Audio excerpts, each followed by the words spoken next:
Hello and welcome to Bonus Book Nook, and I'm here to do part 2 of the possible book options for November, particularly nonfiction November. I probably will still read some fiction.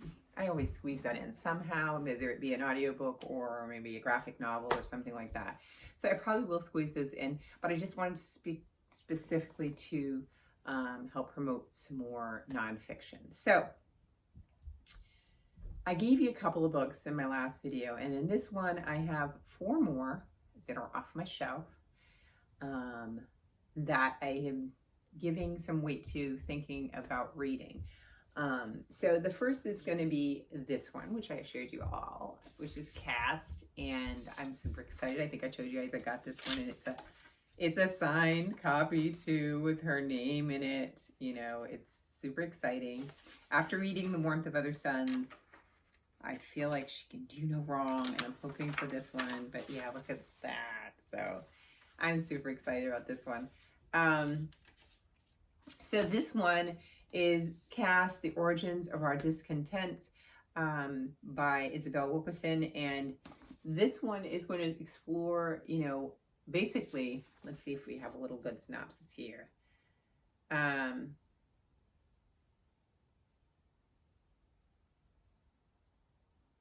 Yeah, I'll read the little first paragraph. I'm sorry, I'm reading on my head.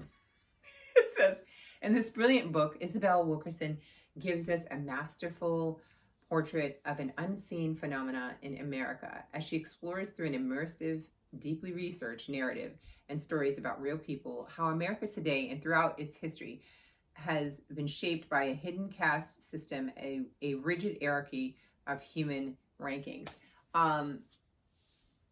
One thing I know for sure, whether I'm going to enjoy the experience of this book or not, Isabel Wilkerson does her research.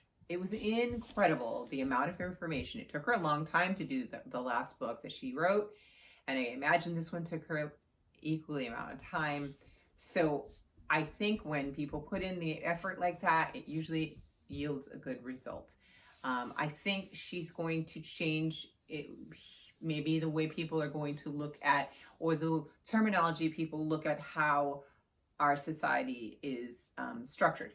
And I think, you know, usually when you hear the word caste, you think of maybe some people might refer to India and the caste system, and not in America. So I think this will be an eye-opener to some, for others not.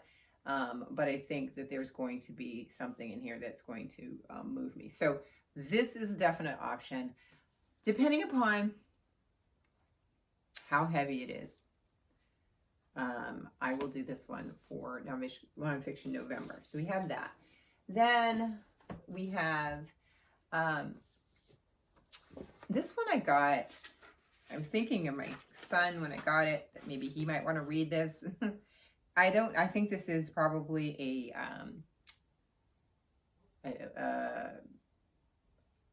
I would say a YA, but a young adult, I think, version of the story of Matthew Henson.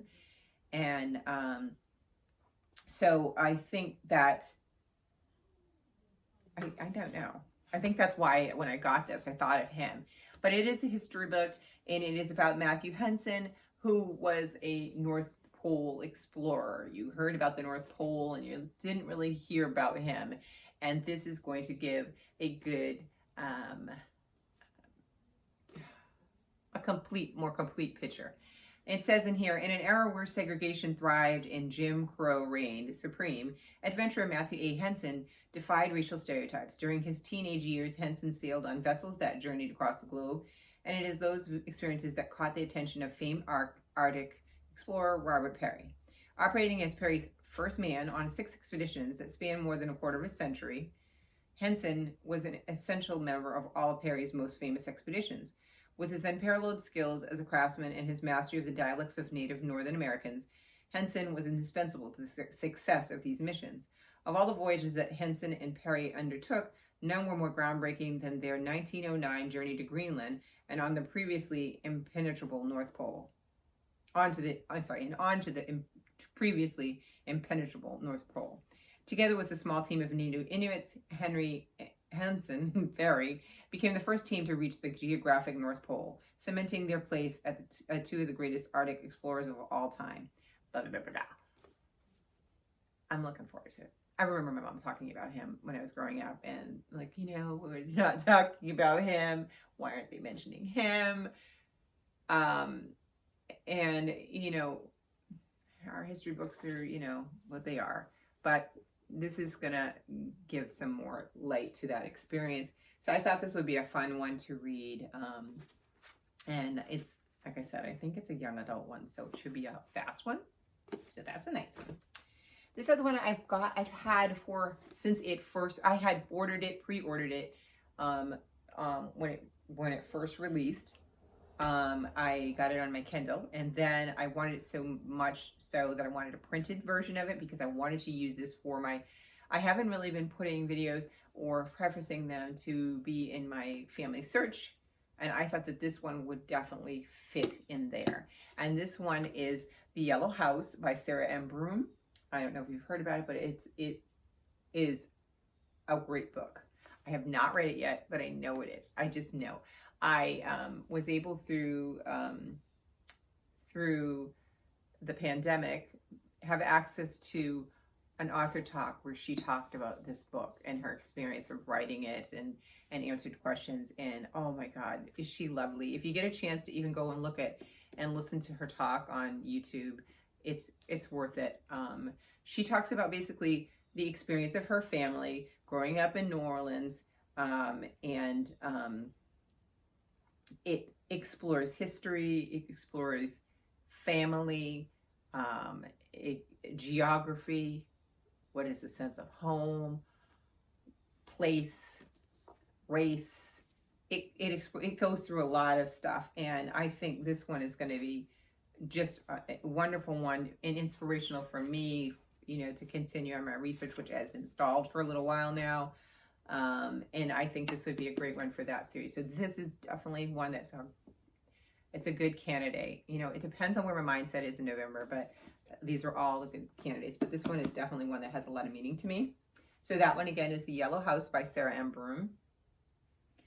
And this last one is a very old book on my shelf. I've had it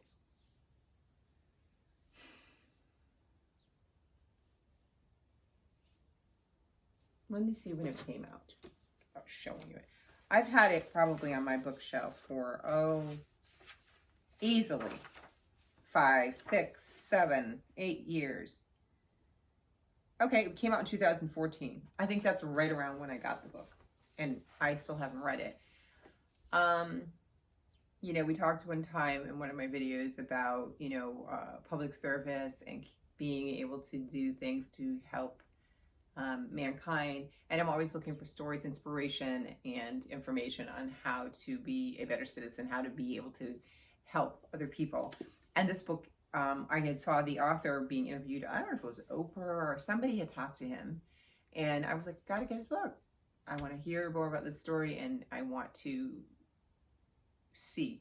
I think when you see examples of people doing things for others, it may inspire you either to help them, or they may inspire you to create something totally different. So I'm there for all of those possible possibilities.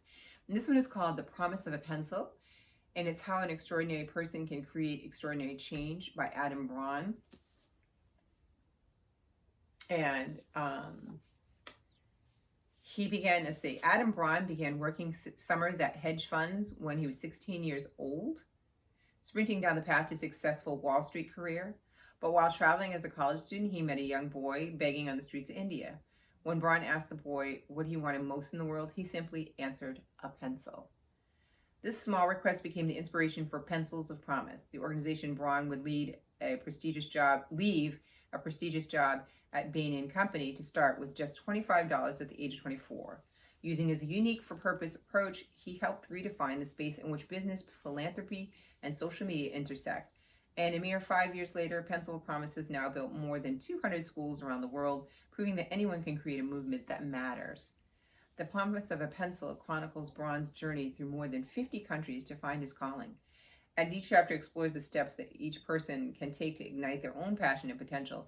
His trailblazing story takes readers behind the scenes with business moguls and village chefs, famous, world famous celebrities, and hometown heroes. Blah, blah, blah, blah, blah. So that sounds so good. Don't we need this kind of, humanity, compassion in our life right now? And I think this one is probably, going to float closer to the top than not. Because of that. So this is The Promise of a Pencil. It's very old. You could probably get it used, or it's probably cheaper than it was when it came out. You could probably get it in paperback now. But it sounds like it's gonna be good. So those are the other books. I have other ones that I have on my Kindle that are ebooks that are possible contenders. But what happened was when I changed over to my new Kindle, the tags that I had categorized, I told you I categorized books, so I might have like a TBR for science fiction, I have a history one, I have one for social justice or what have you. All of those did not convert over, so I have to either go back and do that again. Somehow I'm gonna have to figure out how to get them. So I do have some books that are options there, and like I said, I'll probably pull in some audio, either fiction or other things, but I will let y'all know what I do decide when I decide. I'm such a mood reader. I'm just gonna keep looking at these books, and whichever ones kind of pull at me, that's what I'm gonna start reading, and then we'll go there. I hope you all are well. Wash your hands, wear your mask, social distance, and I'll talk to you soon, and read your books. Bye.